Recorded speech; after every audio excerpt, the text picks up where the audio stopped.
Monica Crowley is a former assistant Treasury secretary and host of the Monica Crowley podcast. So what'd you think about Barack Obama back with good old Joe there? Did it send a thrill up your leg like Chris Matthews?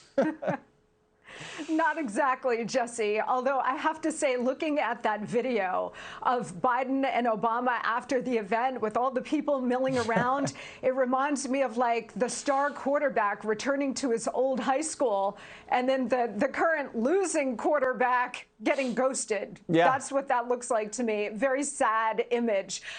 Look, we are sort of in a slow motion constitutional crisis where we have both of our top leaders, the president and the vice president, relatively incapacitated and unable to do their jobs. Joe Biden is in a state of significant cognitive decline. I think that's apparent. And the vice president seems to be in a constant state of nervous breakdown. So neither one are really equipped to do these jobs, and the American people know it. That's why, one of many reasons why their poll numbers are really circling the drain. So they thought it would be a good idea to invoke some emotion and some nostalgia by wheeling out Barack Obama and having him speak at the White House today. But you know what? It's not going to work because it really had the feel of like a sad little reboot of a once popular TV show. It's like MASH 2. It just doesn't work.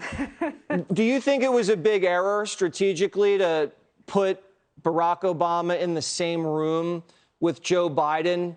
Because you look at that and you just think, you remember why Biden was vice president and no one think he could ever win the presidency. Do you think that was a strategic error?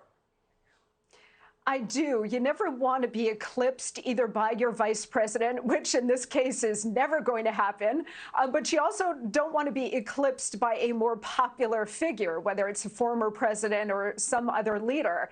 So putting into bold relief, you know, Barack Obama, who was incredibly popular, at least for part of the time, versus his vice president, who's now the president, it just called to mind, Jesse, that Obama reportedly once said, never underestimate Biden's ability to bleep things up. Yeah.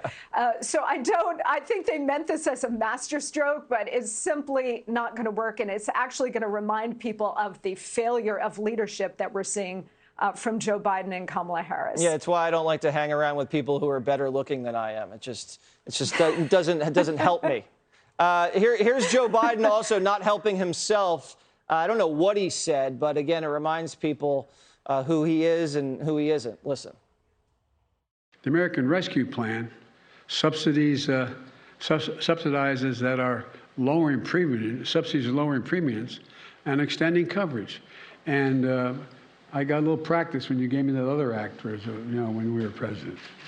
You were president, and I was with you. I'll give you the last word, Monica Crowley. Yeah, you know, it's actually very sad to see, but it's also exceedingly dangerous for the country that we have a president who is simply not up to the job and whose number two isn't either.